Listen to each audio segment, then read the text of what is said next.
Saúde Animal. Oferecimento. Hospital Veterinário da Unimar. Apoio. Conselho Regional de Medicina Veterinária do Estado de São Paulo.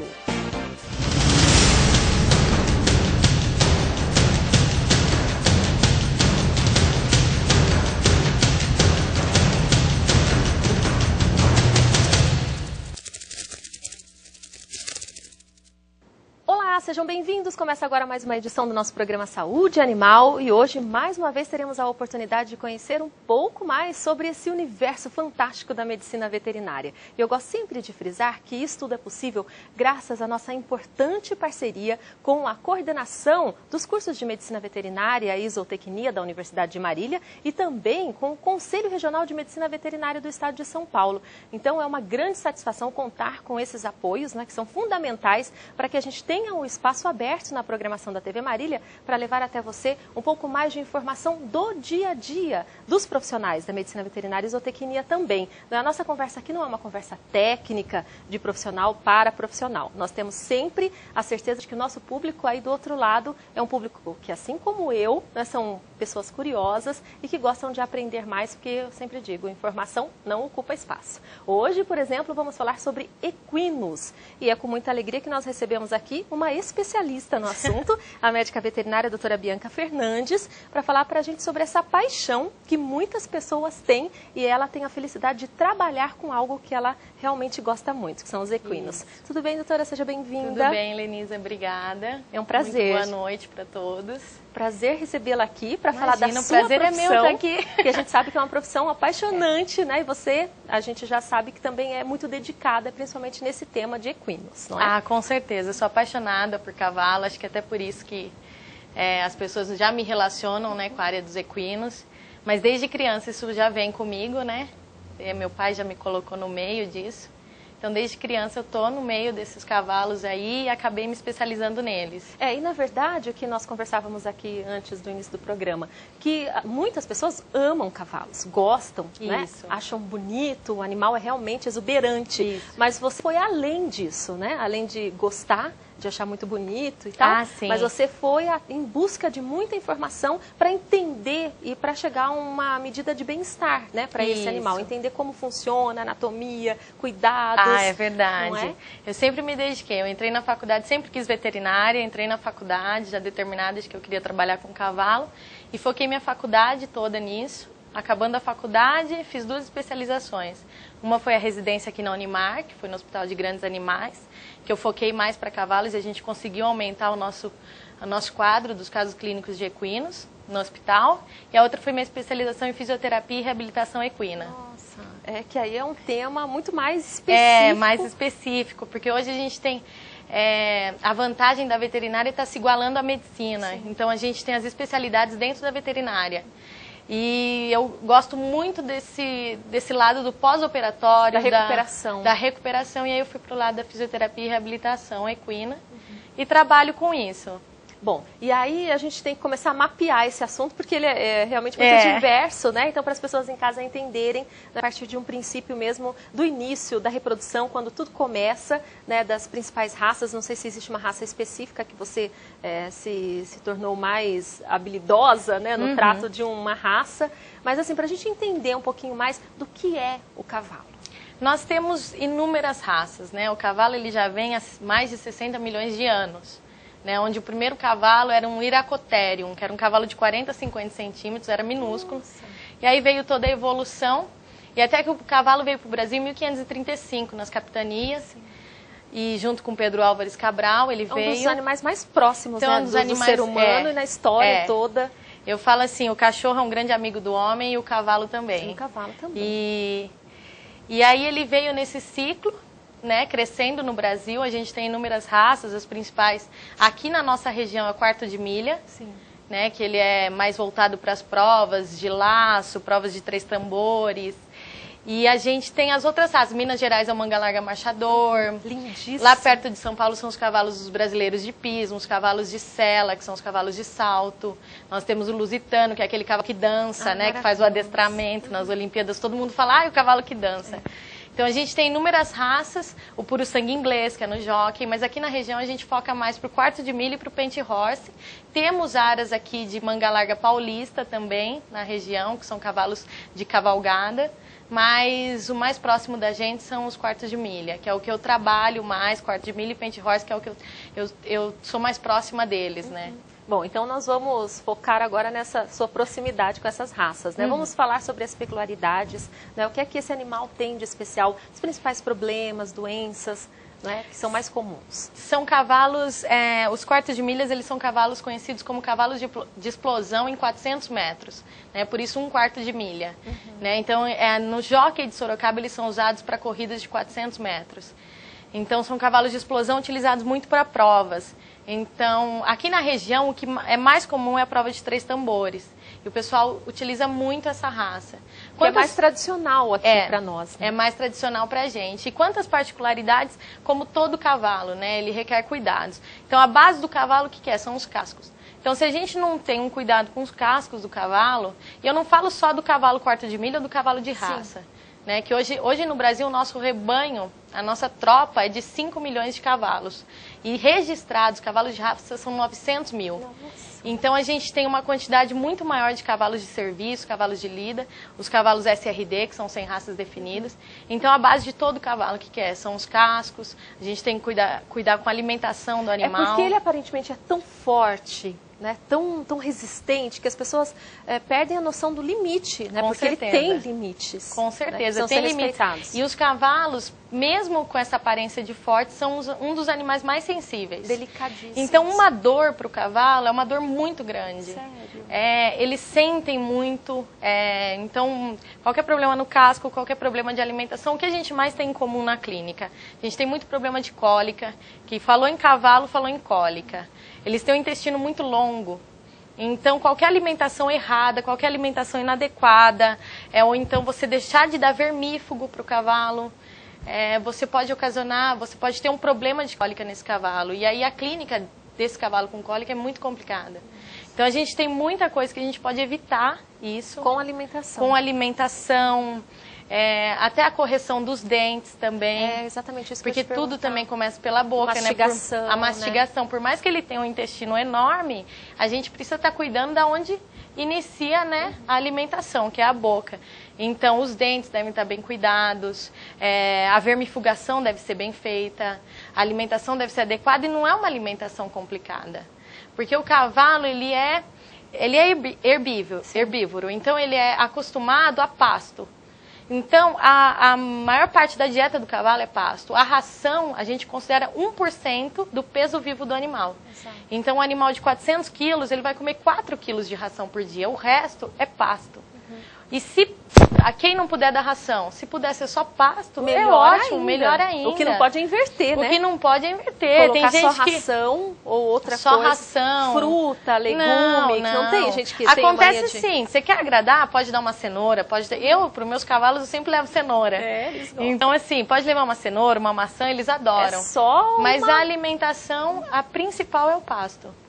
Então, e o que a gente percebe, antes de seguir com esse assunto até mais ligado a animais de grande porte, né, e de raça, que é o cavalo, o equino, vamos pensar no projeto carroceiro, que a Universidade de Marília implantou e que é uma grande referência, porque aí nós vamos para um outro extremo, né, daquelas pessoas que muitas vezes não têm informação nenhuma e que sobrevivem, né, através, por meio do trabalho do cavalo. Só que existe uma contrapartida, quer dizer, o animal, aí que vem também o limite, questão de peso. Com certeza.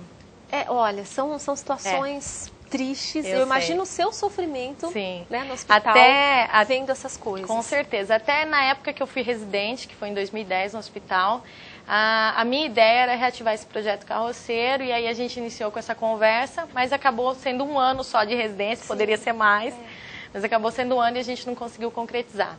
Então, assim, se existe o projeto carroceiro, eu acho que os carroceiros devem levar os cavalos lá, porque eu acredito no pessoal que está trabalhando com isso, são os cuidados. A gente vai cuidar do casco, vai cuidar da parte de vermifugação, a parte de alimentação. Porque o que eu vejo muito, e não é nem culpa dos carroceiros, é porque é o único meio de trabalho. Mas eu vejo muito o quê? Os cavalos muito magros, muito judiados, carregando carroças pesadas. Peso. Às vezes até amamentando. Amamentando, isso que eu ia comentar. Égua com potro ao pé, amamentando. Ou então potros, que os potros a gente inicia a vida de monta deles após os 3 anos. Então até 3 anos eles são crianças. Então como é que você coloca uma carroça neles antes de 3 anos, né? Meu Deus. Então é uma judiação que eu sinto muito por isso e eu fico muito feliz de existir o Projeto Carroceiro, porque eu acho que é uma ajuda e tanto para o pessoal, um auxílio para eles, porque a gente vê muito falar de cavalo e cavalo de prova e cavalo de raça. Que é um outro nível. Mas a gente não pode esquecer Não podemos esquecer os cavalos de carroça, porque para mim todos são cavalos. Claro, exatamente. Então para mim o que interessa é que os cavalos estejam bem. Sou apaixonada por eles e independente de raça ou não, para mim cavalo tem que estar bem. Então eu fico muito feliz por esse projeto e eu espero que consiga ir para frente para que possa ajudar. E que a população também tendo a consciência, até esse nosso encontro aqui, essa conversa serve de alerta, né, para que a gente não se acostume com esse tipo de imagem, né, que faça alguma coisa também, denuncie ou oriente o carroceiro, né, passe informação, porque muitas vezes ele nem sabe que existe esse projeto. Então a gente pode montar aí até uma corrente mesmo de ajuda, eu acho, de solidariedade. Eu apoio, porque eu acho que qualquer ajuda é bem-vinda. Claro. Né, uma ajuda boa, acho que é sempre bem-vinda. E eu acho assim, a partir do momento que o cavalo está bem cuidado, o trabalho é bem feito. Rende, né? A então, produção... o que acontece? As pessoas não entendem, às vezes, o porquê do cavalo não querer trabalhar. Então, acha que é porque ou o cavalo é nervoso, e aí eles são agredidos. E são agredidos. E não é, às vezes está com problema no casco, é igual a gente. A gente vai trabalhar, se tem um problema na coluna, o nosso trabalho já diminui. E como você disse, né, de repente começam a trabalhar muito cedo, aí prejudica a coluna. Prejudica a coluna. Né, toda a estrutura óssea, porque com muito certeza. Peso nas patinhas, né, que são as perninhas tão fininhas. Quer dizer, a gente fica, se a gente olhar, é um animal até desproporcional, né, porque o peso dele, imagino, né, que é essa estrutura de um lado para o outro, imagina como sobrecarrega. E eles são diferentes porque o cavalo, ele é diferente do bovino. O bovino, ele se apoia, são em 2 dígitos. O cavalo não, é um dígito em cima do outro. Então ele acaba se apoiando, é como se a gente se apoiasse em um único dedo nosso. Então imagina todo aquele peso e mais o peso da carroça se apoiando em um único dedo em cada pata ali. Porque é um dígito em cima do outro, então é um dedo em cima do outro dele. Então a gente tem que tomar muito cuidado, são as articulações dele que sobrecarregam, a coluna então. Então tem muita coisa assim para ajudar e que não tem custo, né?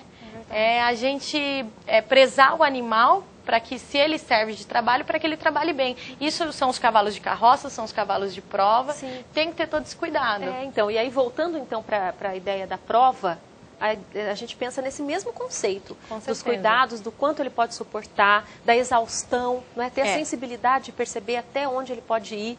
Quer dizer, todo um trabalho de ficar atento mesmo, de perceber e de quase que uma mistura, né, entre o profissional e o animal, porque vocês precisam ficar atentos a todas as respostas, sim, né? A comunicação deles com vocês. E o cavalo, ele é um animal que ele sente muito aquilo que a gente sente. Então, se a gente entra ansioso para uma prova, ou se a gente entra ansioso para a gente trabalhar com ele, ele vai estar ansioso. Se a gente está nervoso, ele vai estar nervoso. Se a gente está calmo, ele vai estar calmo. Então, é um animal que ele tem uma sensibilidade incrível. Ele capta. A gente não entende, por um exemplo, a acupuntura no cavalo é uma das que tem praticamente 99% de efeito. E ninguém entende por que tem. Mas é toda a energia que você vai trabalhar com aquele animal. Então tem que prestar muita atenção nisso, que às vezes você está num dia tenso, você vai, o cavalo acaba te agredindo ou te dando uma patada, e aí você desconta nele. Não, mas espera aí, como é que você está? Então você tem que saber lidar com esse animal, tanto em provas quanto na clínica. Primeiro observar, eu gosto muito, quando eu chego para ver um animal, eu observo primeiro ele de longe para ver como ele está. E também para saber como eu estou, para poder entrar calma, tanto numa prova, ou num condicionamento que eu faço, ou num treinamento, ou também na clínica. Então eu sempre gosto disso, de observar antes o animal para poder. E eu acho que isso é uma coisa tão simples de se fazer, né? A gente é entender... essencial, que é até um hábito que nós deveríamos ter, né, no dia a dia, não só no seu caso com os equinos, mas quem lida com os animais de um modo geral, né? Porque com a maioria certeza. das vezes todos eles são assim, né? Eles têm esse reflexo muito instantâneo. É verdade. É uma magia mesmo da natureza, é né? uma Coisa magia. mais Eu sou suspeita em falar sobre cavalos, porque... E você sabe que alguns meses atrás, nós fizemos aqui um programa especial sobre ecoterapia. Ai, que legal. Né? Então foi com um policial militar, né, e com uma médica veterinária residente lá do hospital. Foi uma conversa especial mesmo. Eu imagino. Porque aí já entra também um outro trabalho, né, muito especial, de encontro mesmo, de ajuda e de, claro, né, toda essa sensibilidade, que aí é a flor da pele, né, imagina. É a flor então, da o trabalho pele. perfeito, né, com o equino na ecoterapia. Eu sou totalmente a favor da ecoterapia. Eu tenho um primo que participa da ecoterapia. E os resultados, os resultados são incríveis, porque o cavalo limita a nossa andadura, né? Então a gente, em cima dele, né, todo o reflexo que vem dos nossos nervos, aferentes, eferentes, levam isso para o nosso cérebro. E essa noção que eles têm de cuidadores também, que parece que eles entendem qual é a função deles ali naquele momento. Eu acho incrível o cavalo de ecoterapia. Porque muitos são cavalos que trabalham com os policiais na rua e depois vai para a ecoterapia. Então, como é que eles diferenciam, né? E totalmente estressante na rua. Na rua, totalmente estressante. Chega ali, eles estão calmos porque eles têm que ser calmos. Incrível que até a postura deles muda. Muda completamente. Né? Porque na rua é aquela coisa... imposição. De imposição, de autoridade, né? Que o cavalo parece que também assimila a postura do policial. E depois, na ecoterapia, muda completamente. Uma suavidade, né? Muda. É a sensibilidade que eles têm, uma sensibilidade incrível. E no caso das provas, eles, na sua opinião, eles têm também essa noção? Total noção. Da disputa, da competição, esse estresse do próprio atleta, no caso, né? Totalmente. Você vê cavaleiro, você vê cavalo. Se o cavaleiro está calmo, o cavalo vai estar muito calmo. Se o cavaleiro está estressado, ansioso, competitivo, o cavalo vai estar também. É uma interação muito grande entre cavalo e cavaleiro. Nas provas a gente observa muito isso. Em agosto eu fui para uma prova, fui acompanhar e eu observava os cavalos e tinha cavalo muito calmo, muito tranquilo. E tinha cavalo que estava extremamente estressado e querendo entrar para a prova e querendo fazer... os cavalos de 3 tambores, a gente observa muito isso. Eles ficam extremamente ansiosos para fazer a prova, e todos. É porque a própria prova já é uma adrenalina. Já é questão da adrenalina mesmo. Que interessante, né? E aí que vem todo o trabalho de prevenção e o treinamento, que também é uma outra tática fundamental. E começa cedo. Os cavalos com 2 anos e meio, eles iniciam, né, a doma deles, a doma no chão, que a gente fala que é a doma do redondel, que é onde inicia no chão, para eles acostumar com a voz, acostumar com os tipos de paradas que eles devem fazer, mas sem montar. A partir dos 3 anos, já começa a montar neles, para que eles possam começar e direciona, né, se o cavalo vai para qual tipo de prova, ou mesmo se vai para a lida.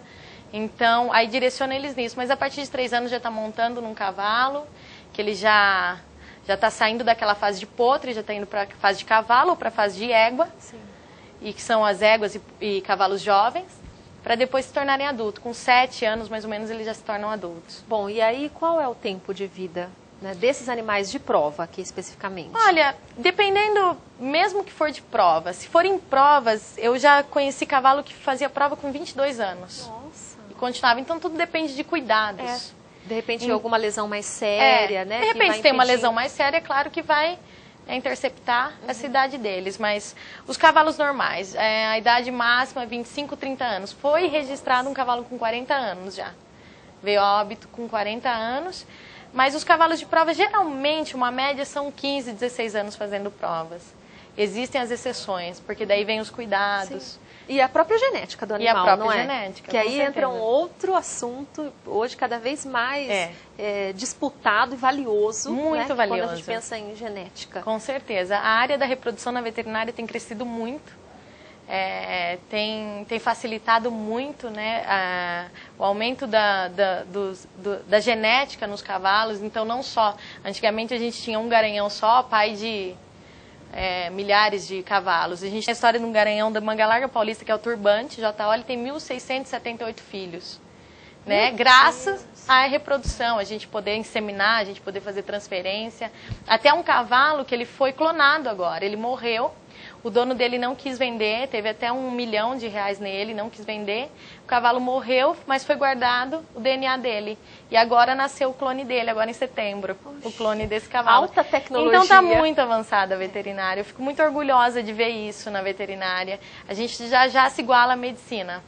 E é muito importante essa mensagem que você deixa, porque para quem está às vésperas aí do vestibular ou decidindo, buscando uma profissão, então esses depoimentos, né, porque na verdade é muito mais até que uma simples entrevista, mas é um depoimento na prática do que você vivencia e até onde os profissionais podem chegar. Para desmistificar mesmo o assunto, tem área para todo mundo, para todos os gostos. Eu sou suspeita e em falar. A tendência é crescer, crescer muito. A veterinária vem tomando um novo espaço. Né? A gente teve uma fase que a gente estava estagnado e hoje a veterinária vem tomando um novo espaço. As pessoas vêm dando muito valor aos animais, até mesmo por essa vida solitária das pessoas. Então, ter um animal é uma tendência mesmo. Acaba sendo uma grande companhia. Então, assim, eu sou suspeita em falar porque eu sou apaixonada pela veterinária e mais ainda pelo Unimar. Então, eu adoro o curso de medicina veterinária da Unimar. A estrutura é indiscutível. Eu estou há 9 anos já na SECAM. Né, que é a semana que se inicia, e daqui 2 semanas logo vem 2, 3 semanas temos a SECAM. O professor Marcílio está lá numa correria. Tá, eu imagino. Porque o evento desse ano está grandioso. Tá. Eu estive conversando com ele semana passada. Nós vamos mostrar aqui depois. Ai, tem que mostrar. Muito bom. Eu tô há 9 anos coordenando o curso de equinos da SECAM. Mesmo saindo da faculdade, eu continuo coordenando esse curso. Então, é uma faculdade que os palestrantes, quando chegam na SECAM, eles ficam apaixonados pela faculdade. Realmente e palestrantes de outras faculdades, palestrantes de USP, da UFMG. Fica todo mundo encantado. Eles ficam encantados. Então, eu sou suspeita em falar. Então, para quem vai prestar vestibular, eu acho uma boa dica. É verdade. E quem não conhece ainda o espaço, tem que conhecer. Realmente que é incrível. Olha, nós temos que parar aqui rapidamente, Bianca, porque nós vamos falar ainda de uma ótima notícia, né, ligada à Universidade de Marília, porque hoje aconteceu pela primeira vez em Marília, em toda a região, né, um registro inédito, e nós vamos mostrar para vocês, o transplante de medula óssea entre cães. Olha que incrível. Da mesma família. Isso que é o mais interessante, né? Então, é um filhotinho, um animal, um cão, e um outro cão, né, que se não me engano já é a 3ª geração e tal, que fez esse transplante e a doação da medula óssea. Muito interessante, nós vamos ver como foi, porque a nossa equipe de jornalismo estava lá para registrar esse fato. Vamos lá. A proprietária... Os exames confirmaram que o órgão não estava mais produzindo sangue como deveria. Este veterinário foi quem diagnosticou a doença. Quando o animal chegou dentro da universidade, ela já tinha um histórico de ter passado por tratamentos para a doença do carrapato, né, uma hemoparasitose prévia, né, isso há mais de 40, 50 dias. Então, quando ela chegou para mim, o animal já tinha recebido o tratamento e naquele momento não estava respondendo, né, a essa terapia. Então, foi aonde a gente suspeitou da aplasia ou da hipoplasia de medula óssea. Foi feito diagnóstico através de coleta de medula e avaliação laboratorial, e aí foi feito o diagnóstico. Após o diagnóstico da aplasia, foi feito vários tipos de terapia farmacológica para tentar estimular essa medula óssea, porém não foi efetivo. Então aí nesse momento a gente teve o contato com o professor através da dona do animal para que disponibilizasse fazer a técnica de transplante. Então foi feita uma avaliação prévia, né, e agora, realizado o transplante, a gente vai ter que fazer um acompanhamento pós de em torno aí de 3 a 4 meses para ver se esse animal está respondendo de forma efetiva ao transplante. A única salvação do animal, que tem 6 anos de idade, era fazer um transplante de medula óssea. A doadora foi esta cachorrinha, de apenas 18 meses, que é neta do cão que recebeu a medula. Ainda nós temos alguns exames para acompanhar, para ver se realmente ele vai dar certo. Não é uma coisa imediata. A princípio vai dar tudo certo, mas nós temos que fazer uma série de exames agora semanais para confirmar a implantação dessa medula do doador na receptora. O transplante de medula óssea entre animais foi realizado no Hospital Veterinário da Unimar, que ofereceu toda a estrutura. Esse procedimento foi o primeiro do tipo realizado na região. Este veterinário da Universidade Federal do Paraná foi o responsável por fazer o transplante, que, segundo ele, é cada vez mais comum entre animais. Ele não é um procedimento que é tão comum, mas a gente tem tido muito problema com a aplasia de medula, o que tem tornado esse procedimento comum. Por quê? Os animais com aplasia, eles não têm chance de vida se a gente não recuperar a medula dele. Então, tanto que a proprietária estava sendo preparada por diversos veterinários para o pior, que esse animal iria morrer. Então, existe uma chance com o transplante? Existe. A gente não sabe quantos % existe de chance, mas existe a chance da recuperação completa da medula. Muito bem, tá aí uma ótima notícia. Muito boa notícia. E, mais uma vez, parabenizar a coordenação, né, da medicina veterinária da Tequinia. É um orgulho, né? A estrutura, né, e uma referência também. Com certeza. A gente podendo acompanhar essa notícia tão importante e tão Nossa, feliz. Com certeza, eu fiquei muito feliz Não por é muito isso. bom, um grande avanço aí, apresentando mais um potencial. Mais um avanço da veterinária. Não para de crescer. Não para. Né? E, nesses não pode parar, né? Então, e são 25 anos do curso de medicina veterinária em Marília, é o primeiro curso privado do país, quer dizer, só tem o que comemorar. Com certeza. Muito bem, olha, eu estou aqui conversando com a doutora Bianca, você que não viu, né, o início do nosso programa, depois nós temos as reprises, você pode continuar acompanhando, nós estamos falando sobre equinos, então fizemos uma breve apresentação, porque o tema é muito amplo. Com certeza, né? Já muito. até combinamos aqui uma volta para depois temas mais específicos. Sim. Né? Para a gente mostrar aqui, porque são muitos os temas que nós podemos abordar. Mas antes de finalizar, Bianca, eu preciso falar com você sobre um tabu, pelo menos para mim, né? Que assusta, eu acho que muitas pessoas, mas em outros lugares é um hábito e é comum, né? Falar sobre o alimento, né, à base de carne equina. É um susto para nós, né? Que assim como o cão servir de alimento na China, que para a gente é uma coisa, nossa, pavorosa, eu não consigo imaginar. O cavalo, na França, por exemplo, é uma iguaria, né, com valor altíssimo, e eles estão importando animais, porque lá já não vencem mais. É uma coisa... É um absurdo, né? Complicada, mas é real. É real, e aqui no Brasil, há uns 40 anos, isso existia. Né, isso era como eu posso falar, era notícia no Brasil, mas acontecia isso, tinha os matadouros legalizados, então isso era legal no Brasil, até que o Brasil conseguiu, né, reverter essa situação, mas que a gente sabe que existe os matadouros clandestinos, né? Existe? Existe, no Brasil existe matadouros clandestinos de cavalo. Na nossa visão, na minha visão, para mim é um animal que é considerado como um animal doméstico. Sim. Isso a gente até vê em reportagem, esses dias eu estava lendo uma reportagem no jornal A Folha de São Paulo, e que o animal já é considerado um animal doméstico, o cavalo já é considerado um animal doméstico no Brasil. Então ele se iguala muito ao cachorro, ao gato. Então, assim, os custos, os gastos com o cavalo hoje no Brasil é muito grande. Então, você imagina você vê uma tropa indo para um animal tão sensível, não que o bovino não seja, não que o suíno não seja. É uma discussão muito polêmica. É uma discussão polêmica, mas o que está mais próximo da gente hoje em dia é o cavalo. Então, é a mesma coisa que liberasse que cachorros fossem consumidos também. Então, eu igualo muito cavalo ao cachorro. Sim.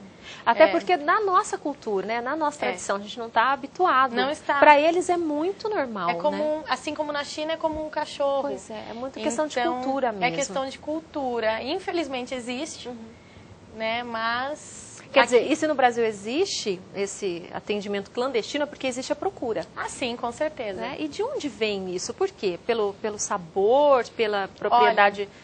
nutritiva? Eu nunca experimentei, mas dizem que é uma carne muito gostosa.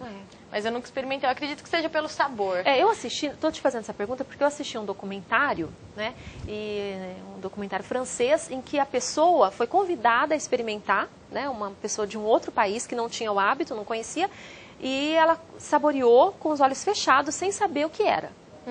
Então ela comeu e não conseguiu identificar, para ela era uma carne normal, mas quando ela soube, aí ela, né, passou mal e tal, mas porque é psicológico. Então o documentário falava justamente sobre essa viagem gastronômica, o quanto o nosso cérebro é responsável, né, pelo sabor, pela identificação e pela reação ao consumo de certos alimentos. Então entrou a questão da carne de cavalo. E eu fiquei chocada. Quer dizer... Não, a gente fica chocado, né, que a gente está muito próximo, né, não é nossa cultura isso. Eu não sei se é tão boa porque a gente pensa no bovino, a musculatura do bovino, a carne do bovino, ela não é uma musculatura que tem as fibras para atividades físicas. É diferente do cavalo. O cavalo, a musculatura do cavalo é preparada para explosão. Então a carne é mais fibrosa mesmo. A carne é mais fibrosa, eu acredito que seja mais dura, eu não sei te falar, mas eu acredito que seja mais dura, porque o cavalo é um animal de fuga. Né? Um animal que ele é preparado para fuga. E o bovino já não. Então, acho que deve ter essa diferença. Então, eu não... eu não uma sou área, adepta e muito menos... E que continue sendo um tabu aqui Com para nós, né? certeza. Porque esse é um tipo de avanço que ninguém quer. Não, eu não, pelo esse menos avanço falo não. pessoalmente, né? Que Com vamos certeza. pensar em outros temas, né? Para melhorar o bem-estar, qualidade de vida e a relação homem-cavalo. Com Né, certeza. que sempre foi muito linda. Esses dias nós tivemos a palestra também do Eduardo, né? Foi linda a palestra de vidas, dele. né? Isso, Que, Encantador de Vidas. É. O livro já está entre os mais vendidos, né, em todas as e livrarias. continua sendo o mais vendido. Ele é um encanto. Ele é um encanto. Não é? E o trabalho dele, então que a gente continue vendo essa Com relação certeza. homem-animal, né, dessa maneira. Né, com a ecoterapia, Isso. com os cavalos de prova, com os cavalos de carroça muito bem cuidados. Que a gente continue vendo o médico veterinário trabalhando para melhorar a convivência, para melhorar a saúde desse animal. E a relação saudável, inclusive, né? Com Porque o animal certeza. saudável, consequentemente, todos que estão à volta, Com certeza. não é? É. Olha só, Bianca, eu tenho que agradecer muito a sua participação. Imagina. Né? Poderíamos ficar aqui muito tempo conversando, mas já fica o convite registrado Muito para que obrigada. você volte Muito e que a gente obrigada. possa mostrar um pouquinho de imagens, né, dos animais Sim, que vou você tem trazer. contato, desses animais na fisioterapia. Eu quero né? trazer. Que tipo de tratamento Alongando que os deve ser animais, quero difícil, né? Deve ser difícil para fazer essa É clínica, pesado. parte de recuperação. É pesado, mas eles ajudam muito. Ajudam, Eles né? adoram. Eles respondem bem ao tratamento. Muito, muito. Eles adoram. Bom, então já fica combinado uma próxima Venho, com oportunidade. Nós certeza. vamos mostrar um pouquinho aqui para o nosso público. Tá bem, Tá pode bom? deixar. Obrigada mais uma vez pela Obrigada a gentileza. você, obrigada a todo mundo. Sucesso para você sempre. Obrigada, E obrigada. parabéns pelo entusiasmo com a profissão. Obrigada. Obrigada Muito por tudo. E até a Secan, né? Porque você vai Até a estar... Secam, vou estar lá, com certeza. Obrigada, Bianca. Até a próxima. Até. Olha, nós vamos encerrando mais uma edição do programa Saúde Animal. Contamos sempre com a sua participação, com a sua audiência e acompanhe também as nossas reprises pela internet. Basta acessar o seu site de buscas, até o YouTube também, e você vai encontrar facilmente todos os nossos programas lá, uma série de programas, né, com as principais atrações que já passaram aqui pelo Saúde Animal. Se tiver alguma dúvida, mande seu e-mail, saudeanimal@unimar.br. Faça contato e participe. O programa é seu. Até a próxima semana. Tchau.